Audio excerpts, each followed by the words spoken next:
The U.S. Supreme Court held tense arguments Wednesday in a Republican appeal that could transform elections in the United States by giving politicians more power over voting rules and curb the ability of state courts to scrutinize their actions. Republican state lawmakers are appealing a decision by North Carolina's top court to throw out an electoral map as unlawfully biased against Democratic voters. Republicans are asking the Supreme Court, which has a 6-3 conservative majority, to embrace a once marginal theory called independent state legislature doctrine.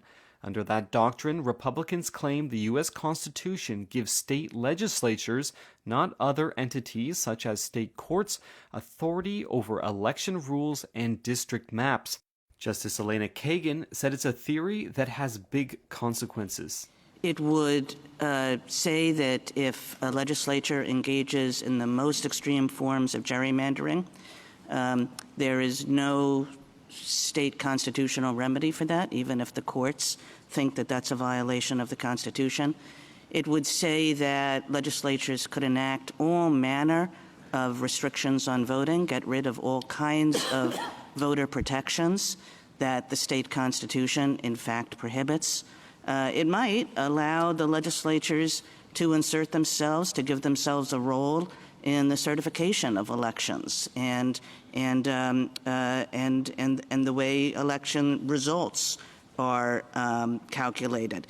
Kagan added that the proposal could get rid of the normal checks and balances at a time, quote, when they are needed most. It's an issue dividing the government of North Carolina. The North Carolina Justice Department is now defending the actions of the state's high court.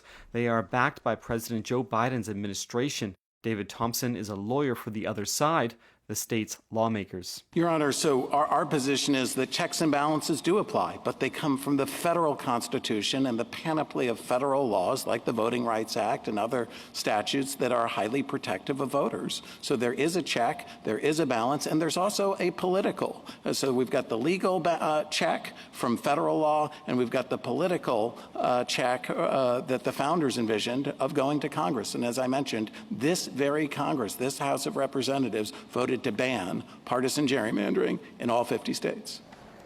The court heard about 3 hours of arguments, with some of its conservatives, including Samuel Alito and Clarence Thomas, indicating sympathy toward the Republican arguments.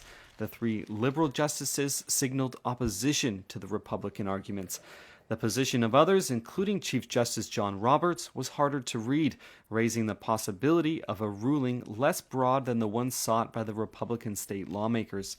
The eventual decision, due by the end of June, could apply to 2024 elections, including the U.S. presidential race.